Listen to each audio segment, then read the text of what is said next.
The first time I saw the pools, I had no idea what I was looking at. The Vale had always been a place of whispered stories, the kind of myths you don't believe until you're standing in the middle of them. Most people steer clear, and those that don't come back with faces that show they've seen something that should have been left alone. I was one of the unlucky ones to stay longer than I should have. The Mireglass Vale sits in the fold of a valley surrounded by thick forest. The air feels thick there, heavy with a dampness that presses against your skin, as though the earth itself is holding its breath. There's a strange hum beneath it, too, almost like the sound of whispers. People say the wind carries voices, but it's hard to believe when it feels like you're being watched by the trees, the shadows stretching like fingers through the fog. I came to the Vale searching for something, answers to a question I never really understood. Maybe it was the way people spoke about it in hushed tones, how it seemed so different from every other place. There's a temptation to places like that, an urge to unravel what's hidden. They say curiosity kills the cat, but it's never the cat that's curious. Is it? I found the pools on the third day of my stay, though I hadn't planned on it. The fog was thicker than usual, wrapping around everything like some kind of veil. I thought I saw something in the distance, a flash of silver, or maybe it was light. But when I pushed through the trees, I stumbled into something far worse than I expected. There were pools scattered across the forest floor, set like broken mirrors between the trees. Their surfaces didn't reflect the trees or the sky or the ground. Instead, they reflected things that didn't belong. Corpses. At first, I thought they were nothing more than the mind's tricks, heat, dehydration, the madness that comes with being alone in a place this unnerving. But when I bent down to touch the water, it was ice cold. It shouldn't have been cold at all, considering the warmth of the day, but it was. And I swear the reflection didn't just stare back at me. It moved. In the first pool, a woman was drowning. She struggled against something invisible, her hands reaching out for help that would never come. Her face was twisted with terror, but the eyes, they saw me. They saw me. Her eyes locked onto mine, and I felt it. I felt the weight of the death that hadn't happened yet, but would. The moment stretched too long, an eternity that crushed me beneath its weight, until I couldn't stand it any longer. I jerked back, my breath coming in sharp gasps. The next pool was different. A man, young, his face familiar but I couldn't place it, was lying in a puddle of his own blood. The dark crimson staining his clothes seemed fresh, as though the wound had just been made, but the blood didn't move. It stayed perfectly still. His eyes were wide open, his lips parted in a silent scream. I watched for a long time, too long, even though I could feel something heavy in my chest, like a fist squeezing tighter with each second. I knew I should leave, knew that whatever this place was, it wasn't meant to be understood. But there was a pull, a kind of magnetic force that anchored me to the ground. I couldn't look away from the pools. I moved from one to the next, and each time I saw a new death. A child, starved and abandoned.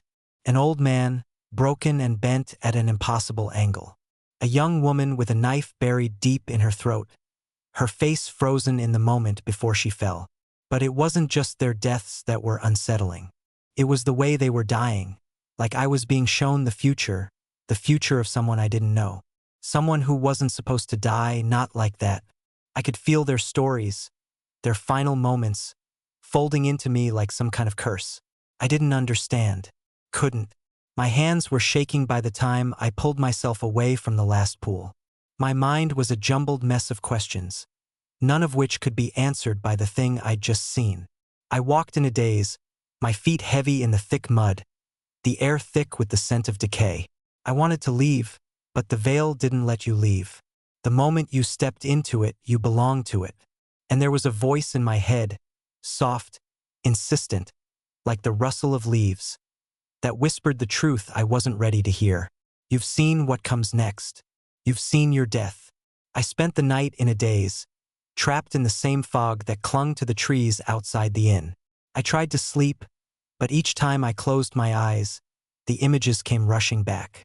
The faces, the deaths, they haunted me like 1,000 whispers in the dark, each voice calling my name, each face more familiar than the last. When I woke, the sun had barely risen. the light weak and diffused, as though even the day feared to fully touch the land. I didn't want to go back to the Vale. I didn't want to see those pools again. But something was pulling me, something deeper than curiosity, something that tasted like dread but felt like a kind of inevitable fate. I found myself walking back toward the forest before I had even made the decision to do so. My feet moved without my permission, carrying me through the silent woods, the damp earth beneath me squelching with each step. I could still feel the pools in my mind, like a weight that pressed against my chest. I tried to tell myself I was going to find answers, but I knew better. You don't find answers in a place like this. You only find more questions. And the answers? They only leave you wishing you never asked in the first place. The Vale felt different this time. It wasn't just the fog or the silence. It was something more visceral, like the entire forest had become aware of my presence. The trees stood straighter than before, the shadows deeper, as if they were waiting, watching.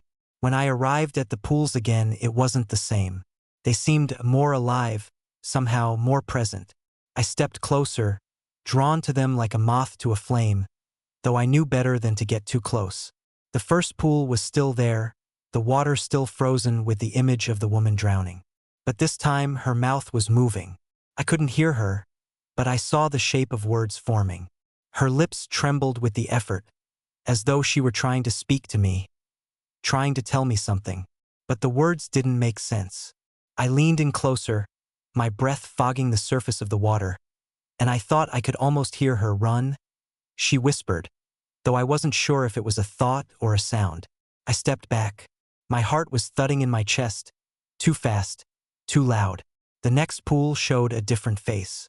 A man, tall, broad-shouldered, was standing in front of me, but the reflection wasn't right. His body was contorted in a way that made me dizzy to look at. His neck was snapped at an angle, his arms bent like a broken doll. His eyes were locked on mine, unblinking, as if staring straight into my soul. But there was no life in him, not anymore. The moment felt suspended, like I was witnessing the past or the future, but not the present. I took a step back. The air around me felt heavier than it had before, almost as if the pools were alive, breathing with each reflection they showed. I could feel their gaze, could feel them studying me, like the things in the water were waiting for me to slip, to lose my footing in the web they were weaving. Then, something happened that I can't explain. I saw my own reflection in one of the pools. I hadn't realized I was standing so close to the water's edge until it was too late. My reflection was staring back at me, and for a long, impossible moment, I didn't recognize it. The face staring at me was hollow, gaunt, its skin pale and drawn tight over the bones. There was a wildness in the eyes, a madness that hadn't been there before. The most chilling part wasn't just the face. It was the death I saw reflected there, the slow unraveling of something inevitable. In that moment, I knew what the Vale was showing me, what the pools were really showing me. Not the past, not the future, but a kind of fate. A series of possible deaths that were always waiting. The pools weren't just reflecting what could be. They were choosing who would die, when, and how. And that's when I understood the danger of being here. The Vale wasn't just some haunted place, it was a place of choices. It was a place that took something from you, something you didn't even know you had until it was gone. The Vale didn't just show you the deaths of others. It showed you your own. And the more you looked, the more real those deaths became. The more they had to happen. I turned to leave, but the air had changed. There was a weight to it, an unseen pressure that made it hard to breathe. The trees loomed taller, their branches weaving together like fingers. I couldn't hear the wind anymore. The only sound was my own breathing, ragged, panicked. And then I saw it. The third pool had something new in it. It wasn't the reflection of a body this time. It was a figure, a silhouette standing just on the edge of the water. I couldn't see its face, but I knew it was watching me. Its presence was wrong. The figure was like a stain on the air, something that shouldn't exist, but was there all the same. I took a step back, my heart pounding, but the figure didn't move. It just stood there, waiting. I don't know how long I stood frozen, caught in the grip of something beyond my understanding. It was as though the veil had finally shown me what it wanted to show me. The Watcher. The one who decided which of the reflections would become real. I had to leave. I knew that. I couldn't stay any longer. But the veil had other plans. The moment I turned away, the ground beneath me shifted, the earth beneath my feet softening, then cracking. A deep rumble came from beneath the soil, as though something was waking, something that had been buried in the dark for far too long. The trees groaned, the fog thickened, and the whispering, it grew louder, more urgent, as though the veil was calling out to me, telling me I was running out of time. I had seen the death. I had seen my death. Now it was coming for me. Couldn't breathe. The air had turned thick with something ancient, something that didn't belong. I could feel it closing in around me, the fog tightening, like a net being drawn around a helpless animal. I took a step back, but my foot sank deeper into the muck beneath me, and the ground trembled beneath my weight. The pools, those dark mirrors of death, seemed to pulse with life, ripples breaking across their still surfaces, distorting the reflections. The figure that had appeared in the third pool, it was still there, standing at the edge of the water. Its presence, though unseen, was suffocating. I wanted to scream, but my voice was caught in my throat, tangled with the choking silence of the veil. Every nerve in my body screamed for me to turn and run, but my legs refused to move. It was like the veil itself had locked me in place, forcing me to look, forcing me to see. I could feel the pull of it, the lure of the pools, their dark promise of knowledge, of understanding. But what they offered wasn't freedom. It wasn't enlightenment. It was doom, shaped like a future that had already been written. I knew then, the veil didn't just show you death. It showed you how inevitable your death was. It showed you how helpless you were in the face of it. The people in the reflections, the woman drowning, the man with the snapped neck, the child starved and alone. They weren't just victims. They were me. They were all of us. The veil had a kind of power I couldn't begin to comprehend, and it had chosen me, chosen to show me my end. I tried to move again, but my feet were stuck, and the more I struggled, the deeper they sank. It was as though the earth itself was pulling me down, dragging me into the roots of the trees, into the dark belly of the land. I looked around desperately, seeking any way out, but all I saw were the pools, and the trees, and that dark, shapeless figure standing just beyond my reach. And then I heard it, a whisper. It wasn't like the others, the soft rustling of leaves or the faint murmur of the wind. This was different. This was familiar. It came from just behind me, close enough that I could feel its breath on my neck. My blood ran cold. "Come closer," the whisper said, its voice like the scraping of nails on glass. "Come closer and you'll see." The figure in the pool had moved. It wasn't still anymore. It was walking, slowly, deliberately, its form shifting in and out of focus, as if it couldn't decide whether it wanted to be seen. It was walking toward me, step by step, but with each step, the world around me seemed to warp, the edges of the trees bending like they were made of smoke. "Run," the voice urged again, the words slipping through my thoughts like the last warning before a storm. But I couldn't run. My body wouldn't obey me. I could feel the coldness creeping into my bones, the earth pressing up against me, pulling me into the very soil that had seen so many others before me. It was as though the veil had found me, marked me, and now it was going to claim what it was owed. The pools weren't just reflections. They were windows, portals, and I realized, with a sinking heart, that the figure was no longer in the pool.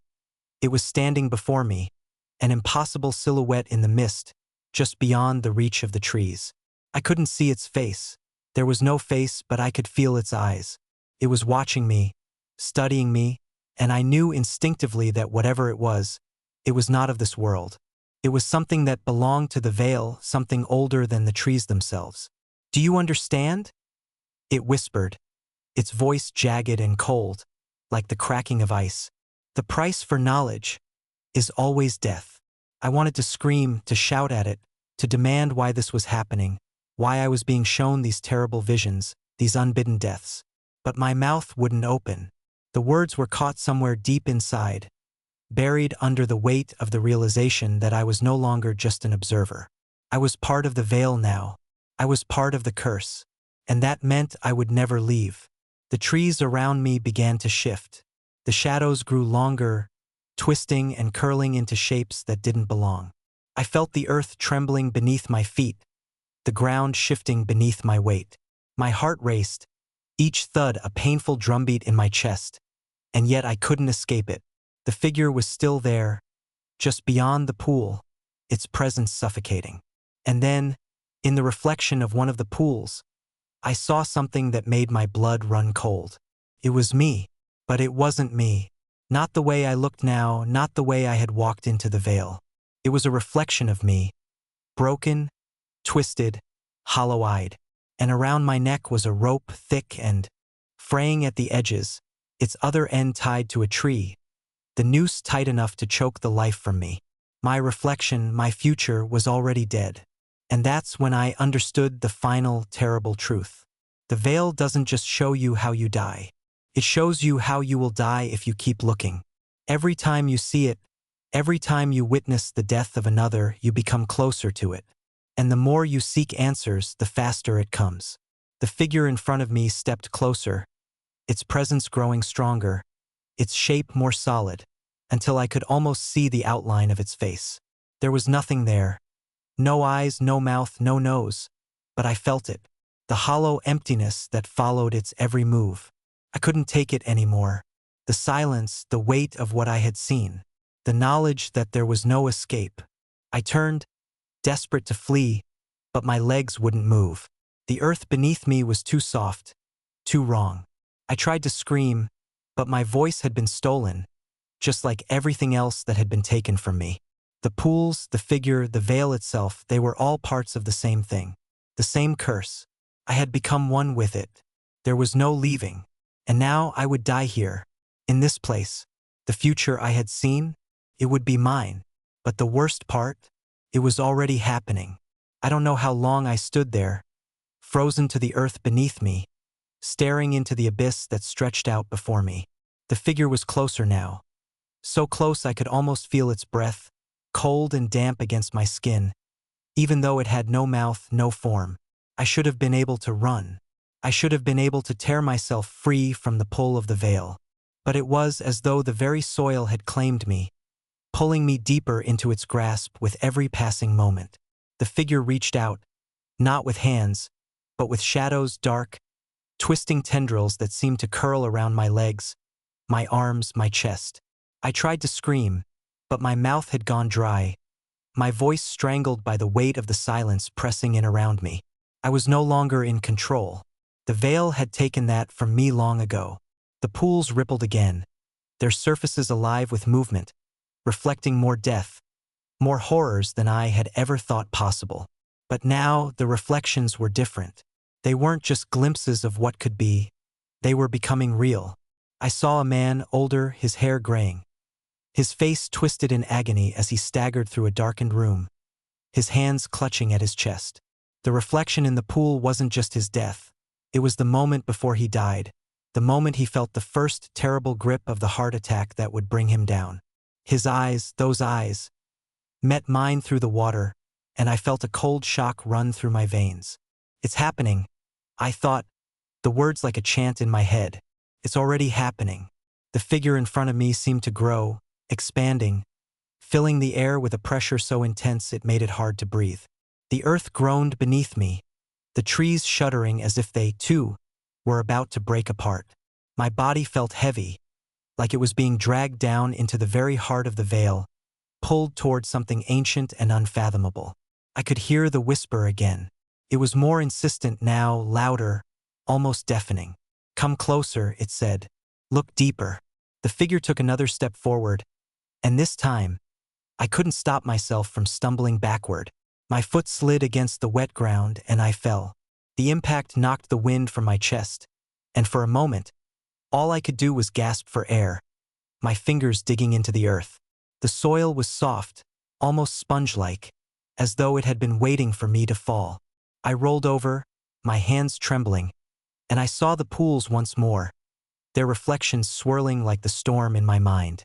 One of them was clearer now, the one I had avoided, the pool that had shown me my own death. It wasn't a rope around my neck anymore. It was the same figure from the pool, the one that had been watching me, that had been waiting for me. It was standing behind me, its long, shadowed arms reaching for me, wrapping around my body, tightening.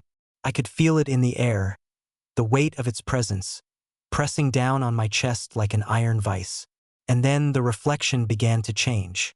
The figure in the pool shifted again. This time, it wasn't just my own death it showed. It was the death of the person who had come before me, the one who had walked into the veil, the one who had stood at the edge of the water and looked into its depths. I saw him, the one who had sought the knowledge, the answers. He was like me once, or at least he had been. I had become him. I was becoming them, the ones who came to the veil and couldn't leave. It struck me then, in a way I hadn't fully realized before, what the veil was. It wasn't just a place. It was a cycle. The veil wasn't just showing you your death. It was pulling you into the endless loop of those who had come before you, the people who had stood at these very pools, staring into their own fate, drawn in by the same dark hunger that had brought me here. And now it was my turn to join them. I could feel my body begin to numb as the shadowed arms tightened around me, as though I was being dragged down, into the very heart of the veil. The ground beneath me seemed to vanish, the earth swallowing me whole. The pools faded into the darkness, their cold waters no longer a reflection of what could be, but of what was already certain. It wasn't the future anymore. It was the present. I opened my mouth, but no sound came out. Couldn't scream. Couldn't move. It was as if I was already drowning. But in the air, in the thick, suffocating dark that pressed in on all sides, the figure, whatever it was, bent low, and its shadowy face came into focus.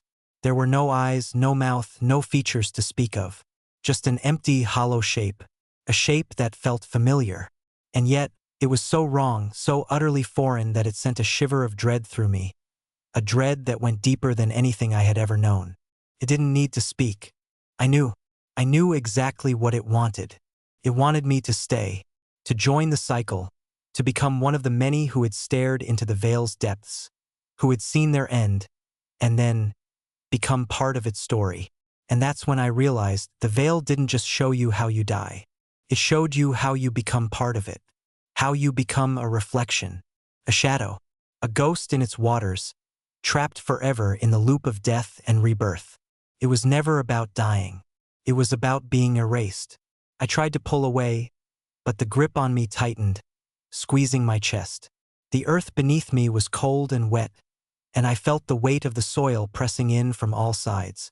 My vision swam, and I thought I might lose consciousness, but something held me there, something stronger than fear, something that felt like a promise. I understood now. I wasn't just meant to die here. I was meant to be forgotten, to be lost, swallowed up in the endless churn of those who had come before, those who had looked into the waters and seen what no one was meant to see. And just like them, I would never leave. The veil would keep me, forever. I don't know when I stopped fighting. The veil has a way of taking things from you, slowly, piece by piece, until you're nothing more than a shell. The figure, or whatever it was, loomed above me, its shadow pressing down on my chest, filling my lungs with a cold, suffocating air. Every breath felt like it might be my last, but somehow I couldn't exhale. The more I tried to move, the more I felt myself sinking deeper into the ground, as though the earth itself was pulling me into the dark abyss below. And the worst part? I wasn't scared anymore. I should have been terrified. I should have screamed, begged, tried to crawl away like a desperate animal, but I didn't. I felt numb, empty, like the veil had hollowed me out from the inside, stripping away everything that made me human. The thoughts that had once driven me, the curiosity, the need for answers, the desire to escape, they all dissolved.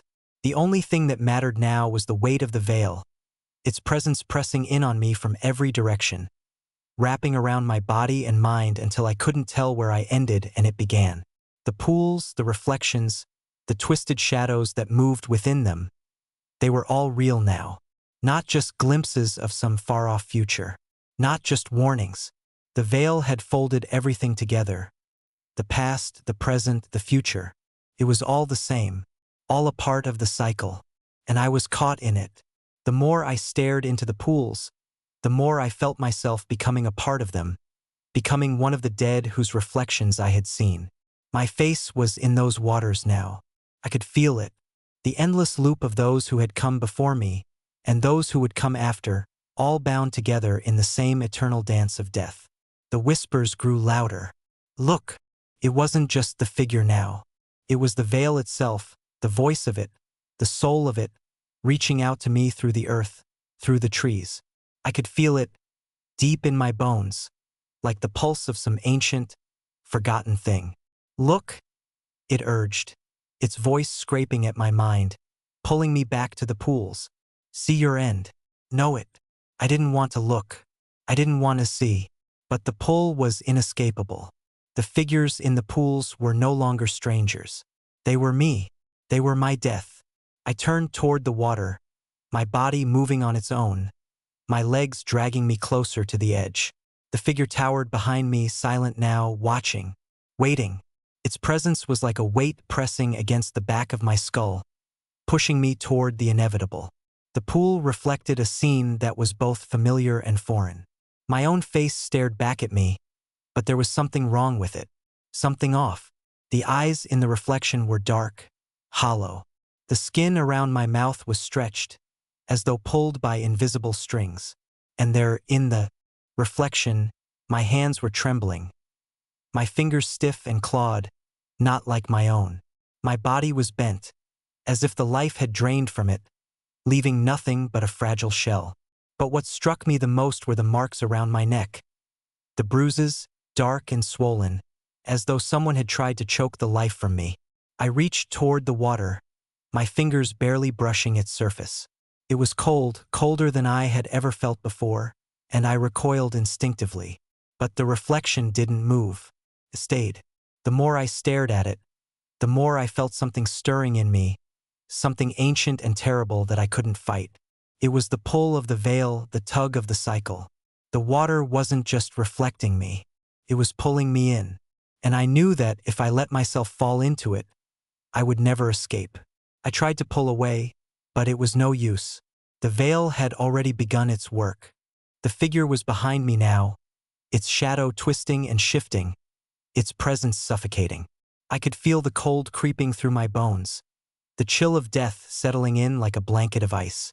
The pools were speaking to me, calling to me, telling me that this was it, that this was where I belonged now, that this was the end. I turned toward the figure, desperate to escape, but it was already too late. It was everywhere. The veil, the cycles, the endless death, it was all around me, in me. I couldn't tell where it ended and I began. You belong here.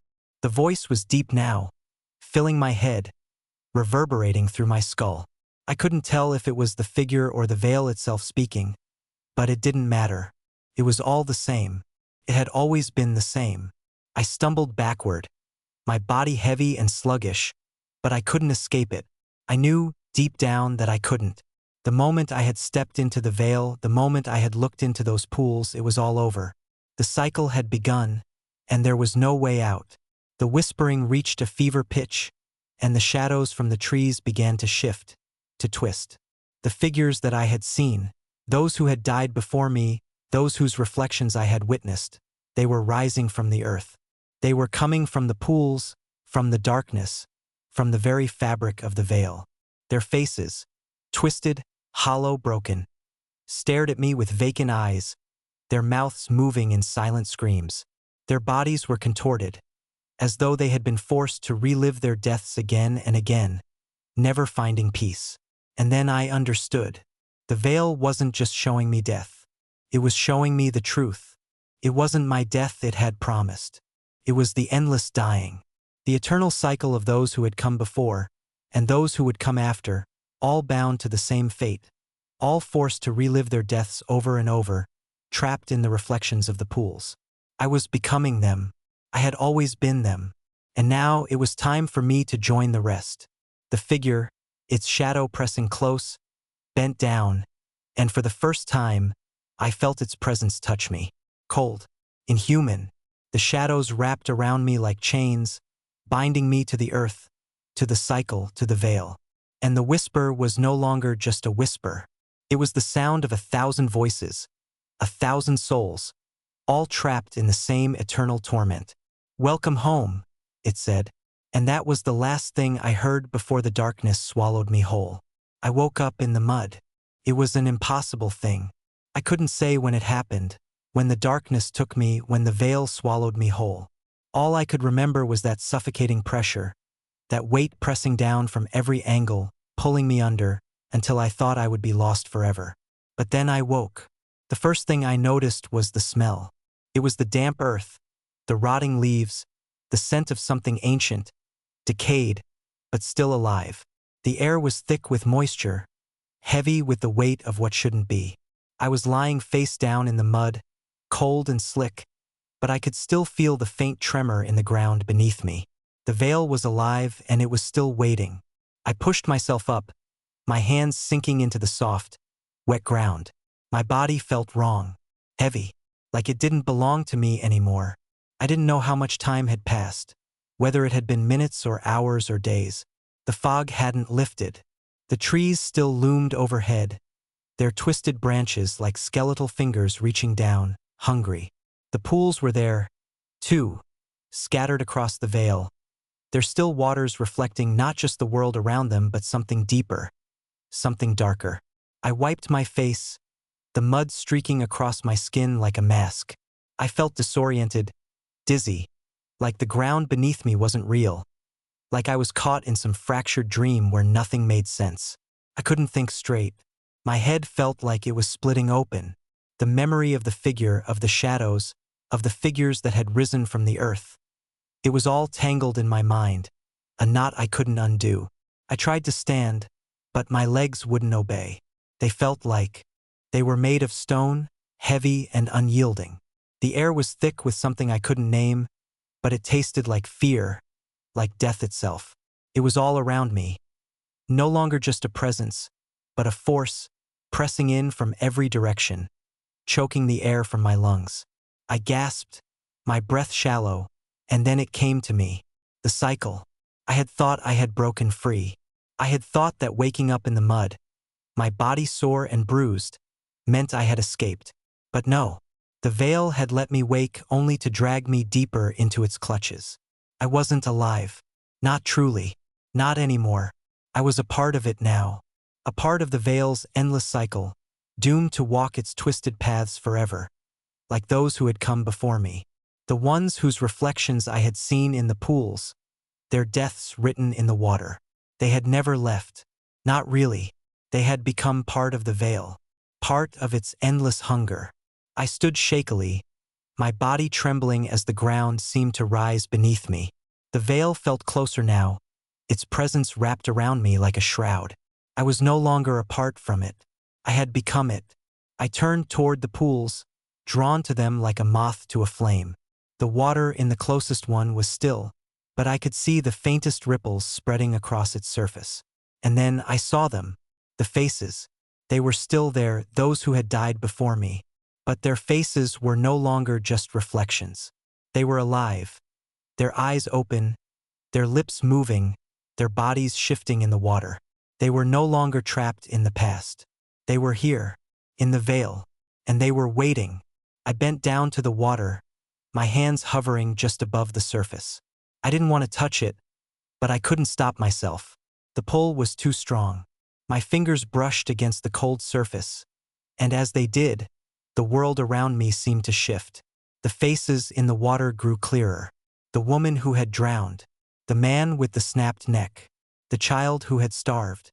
Their expressions were frozen in the moments before death, their eyes wide with fear, but their mouths, they were speaking to me. The words were muffled at first, faint, like whispers carried on the wind, but the longer I stared, the louder they grew. The voices swirled around me like 1,000 ghosts crying out in unison. Help us. Join us. Don't let it take you. The whispering, the cries, it was all coming from the pools, all coming from those who had died here, who had been drawn into the veil just like me. Their voices were the only thing that felt real, the only thing that seemed to matter. I could feel their desperation, their pain, their fear, and I realized they were me. They were who I had become. I could see it in their eyes, their empty, hollow eyes. They were no longer alive, but they weren't dead either. They were part of the cycle, part of the veil's endless loop of suffering and death. And now I was too. I pulled my hand back from the water, but it was too late. I had already seen too much. The cycle had begun, and there was no escaping it. I turned away from the pools, my breath coming in ragged gasps. But the veil didn't let me go. The ground trembled beneath my feet, and I heard the whispering again, louder this time, like 1,000 voices rising in unison. Stay with us. You will never leave. I felt it then, the weight of the curse, the weight of the veil. The earth beneath me felt alive, shifting and breathing, and I knew without a doubt that I was no longer just a part of the veil's story. I was the next part. The veil wasn't just a place. It was a prison, a place where time meant nothing, a place where death was only the beginning of something worse. And now, I had become part of that never-ending cycle. I was lost to it just like everyone before me, just like everyone who would come after me. I had become one of the dead. But I wasn't gone. Not yet. I was still here, walking the veil, just like them, and I would walk it forever. The air had changed again. It was heavier now, thick with the weight of something ancient, something so old it could no longer be called a place. It was a presence. More than the veil itself, more than the trees, the fog, the pools, the earth seemed to groan beneath my feet, as though the very soil was aware of my presence. And it wasn't just the pull of the pools anymore. It was everything, the air, the ground, the shadows between the trees. They were all alive. I took a step forward, my legs unsteady, and immediately, I felt the shift, like something deep within me had snapped. I had thought the veil's grip on me had been firm before, but now it was something else entirely. It wasn't just pulling me toward the pools anymore. It was pulling me toward something deeper. The trees around me bent unnaturally, their branches clawing at the sky, their trunks twisting like serpents, their roots winding and shifting beneath the ground, dragging the earth down with them. The reflection of my own face, the one I had seen in the pools so distorted and hollowed, flashed in my mind. My eyes wide and vacant, my skin gray and stretched, clinging to my bones like a shroud. I had seen what I would become. I had seen the end. But it wasn't just my end. It was the end of everyone who had walked into this cursed place. The veil didn't just take lives. It took identity, took memory, took everything that once made you human, until all that remained was an echo, a shadow in the dark.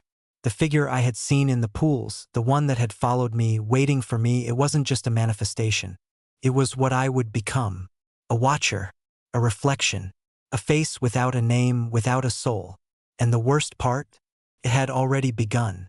I had thought that death was the end of all things, the final release from this torment. But no, the veil didn't offer release. It offered continuation. It offered endless suffering, a loop with no beginning and no end. You didn't die here, not really. You just became the veil. The whispering had grown louder now. It wasn't just one voice anymore. It was a chorus, a cacophony of 1,000 souls, all trapped, all waiting for something, though none of us knew what. It was endless, drowning me, wrapping itself around my mind like a vice. The words, they were familiar now. I knew them. I had heard them all before. Join us. Stay with us. Never leave. It was all the same, but I could still move. My body was no longer my own, but I could still walk. The earth was beneath me, but I was tethered to it, a puppet strung to invisible threads. Every step I took sent a shock of cold through my body, like the chill of a grave. I glanced around, feeling the weight of their eyes upon me, the faces in the trees, the figures emerging from the mist. They were all here, not just the dead, not just the lost ones whose reflections I had seen, but all of them. Their eyes were fixed on me, hollow and pleading. They whispered my name without speaking. Their mouths never moved, but I could hear them. I could feel them. I wanted to scream, to cry out, to demand that this nightmare end. But the words wouldn't come. There was nothing left in me but emptiness. I staggered forward, my legs barely holding me up, my feet dragging through the damp earth. And as I walked, I saw it. The place I had been drawn to, though I didn't know how I had gotten here. The center of the vale. The heart of its sickness. A massive tree loomed before me. Its trunk was gnarled and twisted, its bark blackened and slick, like it had been carved from the deepest parts of the earth. The roots of the tree spread out in every direction, sinking deep into the ground, wrapping around the pools, binding the vale together. I could feel the tree's presence like a pulse, a slow, rhythmic thump that seemed to echo in the distance. I had to approach it. My body moved without permission, as if the tree had already reached into my bones and was pulling me toward it. It was an ancient thing, older than the vale itself, older than the earth beneath me. Its branches stretched high, tangled in the fog, and in its bark, I could see faint symbols, etched deep into the wood, carved by hands long forgotten. They were words, words I couldn't read, but they spoke to me. They weren't in any language I had ever known, but I understood them all the same. They were a warning. A message. Don't look. Don't listen. I felt the urge to reach out, to touch the tree's bark, but I resisted. For once, I knew enough to hesitate. But it wasn't enough. The pull was too strong. I touched it.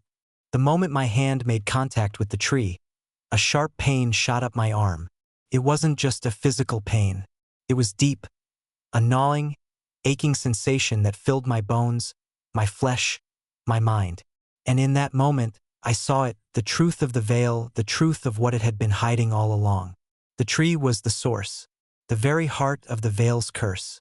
And it wasn't just feeding on the souls that wandered into its depths.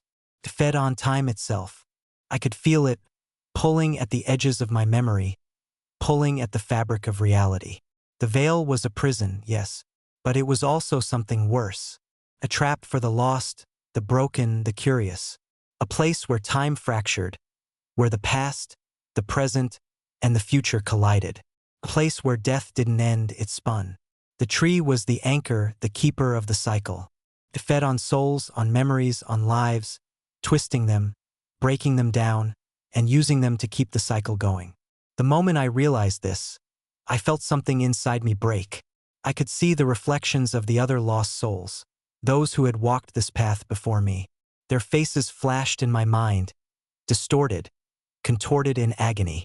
They were trapped here as I was now. There was no leaving the veil. Not once you were caught in its web. And then the worst part, the realization that hit me like a hammer to the skull. I had become them. I was one of the reflections now.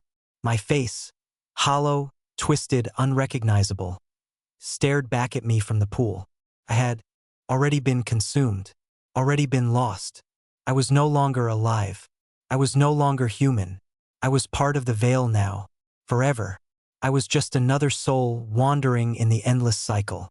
Another echo, another whisper in the dark, another lost one. The world around me began to dissolve. The edges of the trees, the mist, the pools, they all blurred, shifting like smoke, slipping away from my mind, from my senses. It wasn't that they disappeared, but rather that they lost meaning. The shapes were still there, but they were fading, no longer anchored to anything real. The tree, the heart of the veil, loomed before me, but it no longer seemed solid. It was as though it existed in a place outside time, in a world that had no beginning or end. The whispers became a chorus, rising to a deafening crescendo, and then they were silent. For the first time since I had set foot in the veil, there was nothing but stillness. The weight of it settled over me like a suffocating blanket, pressing down on my chest, my lungs. I could feel the silence deep inside me, clawing at the edges of my thoughts, pushing everything away. I was nothing. I had become part of the veil. It had taken everything I had left, my thoughts, my identity, my life, and it had folded them into its never-ending cycle. There was no me anymore, no person, no name, no memory of the world I had once known. There was only the veil, only the endless loop of souls that had come before, and those who would come after. I could feel them now, those souls. They were all around me, pressing in from every direction. I could hear their thoughts, their fears, their desires. I could feel their presence, lingering like a shadow, always just behind me. They were the lost ones, the ones who had once been like me, curious, desperate, seeking answers. They had entered the veil, thinking they could escape it. But once you were in, you could never leave. You could only become it. The figure, my figure, stood before me now, its shadow stretching long across the ground. This form was shifting, distorting, but I knew it was me. I could feel it. The reflection I had seen in the pools was no longer just an image. It was my essence, my soul, twisted into something unrecognizable, a hollow echo of the person I had been. I wanted to scream, to fight, to escape, but I couldn't. There was nothing left to fight with. I was already gone. The figure reached out, its shadowy hand brushing against my skin, and for a moment, I felt something stir. Something that had been buried deep inside me. Something that was me. It was a memory, a flicker of what I had been before the veil had consumed me. But it was fleeting, gone as quickly as it had appeared. And in its place, a terrible understanding took root. There was no escape. There was no death. The veil was not a place you left. It was a place you became. It didn't kill you. It didn't destroy you. It erased you. And once you were erased, you could never go back. You were no longer yourself. You were a part of something else, something older, something darker. The veil was a living thing, feeding off your memories, your identity, your very soul. And once it had consumed you, you were lost, locked in its depths forever. I reached out to touch the tree, but my hand didn't move. My body was no longer my own. I wasn't alive anymore. I wasn't anything. I was just a part of the veil's endless cycle, a reflection in its waters, a shadow in its fog. The whispers returned, louder now, filling the empty space inside me. Join us. Never leave. Stay with us. They were no longer separate voices. They were me. The voices of those who had once been trapped in the veil, the voices of those who would come after me. We were all one now, bound together in the endless cycle, lost in the dark. I could feel the truth of it now. The veil wasn't just a place of death. It was a place of endlessness, a place where time folded in on itself, where past, present, and future merged into a single, unbreakable moment. There was no escape, no way out, and I had become a part of it. Forever. The figure in front of me, my reflection, spoke without words. Its form was indistinct, a blur of shadows, but I could hear its voice, faint and distant, echoing through my mind. You will walk the veil for eternity. The realization hit me like a punch to the gut, but I couldn't feel it. I was numb, hollow, nothing more than a passing thought in the veil's twisted consciousness. I would walk the veil. Forever. The cycles would repeat. The faces would change, but the suffering would remain. The souls, those lost, those trapped, those who had been like me, would always be here, waiting for the next soul to enter, for the next curious soul to be pulled into the web. I would walk among them, a reflection, a shadow in the dark. I would see death over and over again, watch it unfold in the pools, but I would never be a part of it. Not truly, because death here was just a step into the endless cycle. The veil would never end, couldn't, and neither would I. I was lost. I had become one of the dead, but I would never die.